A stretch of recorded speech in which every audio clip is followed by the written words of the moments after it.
haliging apoy at sa kabanang tipan, nang may ligtas ng Diyos ang kanyang mga anak mula sa pagkaalipin sa Ehipto. Pinakausap niya na ipagdiwang ang pista ng tabernakulo sa loob ng 8 araw taon-taon.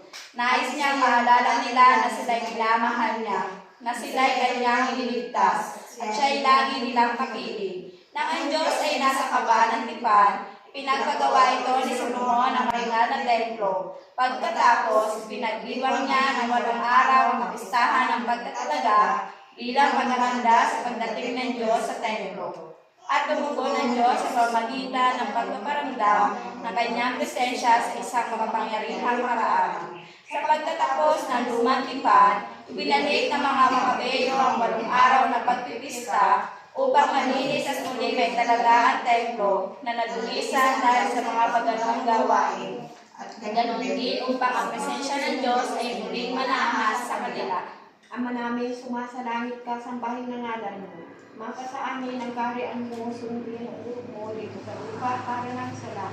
Bigyan mo kami ngayon ng aming kakanin sa araw-araw. Patawarin mo kami sa aming mga sala, para na pagpatawad namin sa nakakasala sa amin. At huwag mo kami ipaintulot sa tukso at edya mo kami sa lahat ng masama.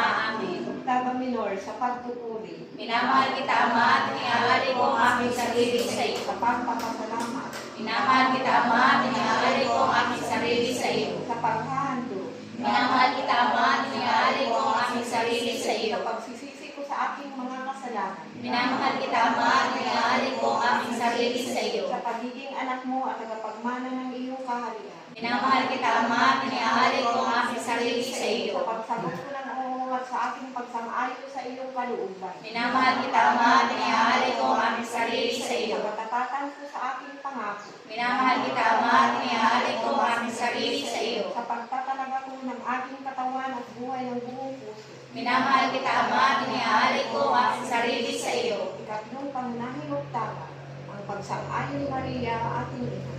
Pagnilaya natin ang matagumpay na pagsang-ayon ni Maria, ang kanyang oo sa kalooban ng Diyos, at kung paano siya ay naging bagong kaban, isang buhay na tabernakulo para sa bagong pagpapakilala ng Diyos si Jesus, ang ikalawang persona ng Santisima Trinidad, ang tagapagligtas ng